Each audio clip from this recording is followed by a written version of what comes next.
Go. All right, guys, now we're going to take you through 3 standing stretches that you can do around the office. Now, you just need a post, a doorknob, or a door frame. For all of these, make sure that you're holding on to something that's secure. You don't want to be wiping out and falling on your butt, okay? So, number 1, we're going to do a combination chest stretch and hip flexor at the same time. Double whammy, you got it. All right. What you're going to do is you're going to put your forearms on the side of the door frame. Yeah. Make sure your core is engaged a little bit, and again, nice and straight. Make sure your back is straight, and you're slowly going to lean into the door frame until you feel a nice stretch in your pecs. If you can't quite feel it in your hip flexor, take a little bit of a bigger step forward, lean into it, and hold. And now, push your hips forward. So think about pushing your hips forward and get them underneath your ribs, and that's going to intensify the stretch of the chest. So mine's already really tight, so I don't have to go forward too much.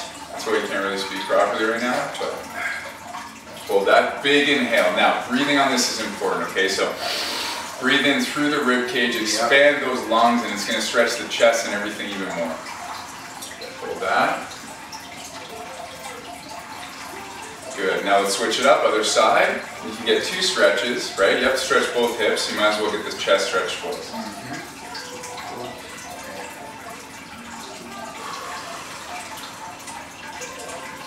That looks good. Now push those hips forward. Yeah. Tighter. Yeah. So you can tell when one side's tighter. You guys will all have one side that's tighter than the other, most likely. Really work on that. You can even double up on that, triple up on it. Really make that intense face. Yeah. Oh, man. And now try and relax every muscle. This really is. Good. Looks good. Okay, so you guys get the idea on that one. Okay, now we're going to stretch out your lats, which are the muscles through here. They get super tight when you're sitting at a desk for a long period of time. Robin's going to demonstrate. So this one, you can grab a doorknob. Obviously, make sure someone doesn't come through the door, and make sure the door is secured. Okay. I like putting one hand on the back. Just yeah. Sure so what? Right? So what are you looking for there? Why do you put it there? I put it there to make sure my back's not rounded. Right. So neutral spine the whole time. All the time. Good. We call this a bad water skier stretch. So if you ever see someone who can't water ski, this is the position they go around the lake in. Good. Sitting back, push your hips way back. And then stay. Yeah. So he's getting a stretch all the way down this chain, right into here. This shouldn't pinch in your lower back. You should actually feel it primarily up and through here. And what you can do is push your left hip a little bit to the left side a little bit. Yeah, that's a good cue. Get a little bit of a bigger stretch. So he's shifting this way in order to intensify the stretch through there. Hold, and then big inhale again. This is where the lat is, so you want to breathe in and expand the rib cage. Inhale, and then when you exhale, you sit back and try and get a bit more out of that stretch. Switch it up, other side. Good, you see how he moves to the right. So he wants to line his arm up with the post at all times, right? Good. Lean back. He's getting that stretch. So his shoulder's coming up towards his ear as his hips are going away. Make sure you have a solid grip to whatever you're holding on to. Big breath in. And breathe.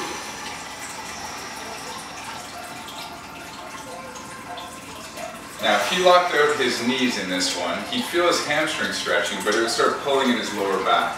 That's not what we want to do in this stretch. We want to keep a nice bend in the knees, so the stretch comes up a little bit higher into the armpit. Come on out. Excellent. Last standing stretch we're doing, it's going to be a cross-arm stretch, which is great. It's going to stretch out the posterior shoulder capsule. You want to demonstrate? Yeah, again, find something to hold on to. And then we're going to do who's up first, right side first, right? Yeah. So, step out. Make sure your shoulders are nice and square, facing perpendicular to whatever wall or whatever you're holding on to. And then rotate back into that wall as much as you can. And again, the grip here is really important because if I let go, your stretch is gone. Right. So you're visualizing 2 things. You're visualizing the shoulder here stretching that way, and you're visualizing rotating your sternum towards try and touch the wall. Try and touch that wall. Yeah, exactly. Head's nice and straight. Yeah, there we go. And turn on the exhale. Thank you. No problem. You do it for me.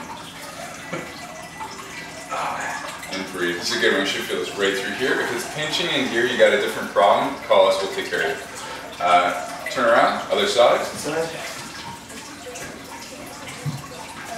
Good, nice and tall. This actually would be a good view. So you can see he's rotating the shoulder right? He's turning the body towards you. Starting here, and you rotate the opposite way So into your arm, that way. towards the opposite wall. Now, if you wanted to change it a little bit, he takes a tiny step away from the wall. Go ahead. And that lengthens the lever even more.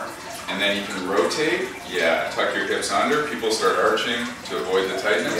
Yeah. And just correct the hips. Now turn the chest to touch. There, no more. Yeah, you got it. Hold that, and then big breath in. And he's thinking on the exhale, this shoulder blade lengthening around the rib cage, so you're creating that length across. Nice, come on out of it. All right. Okay guys, so I hope you enjoyed that. If you have any questions, you can get our email from Elizabeth, and you can give us a call, and we're here to help. Thanks so much.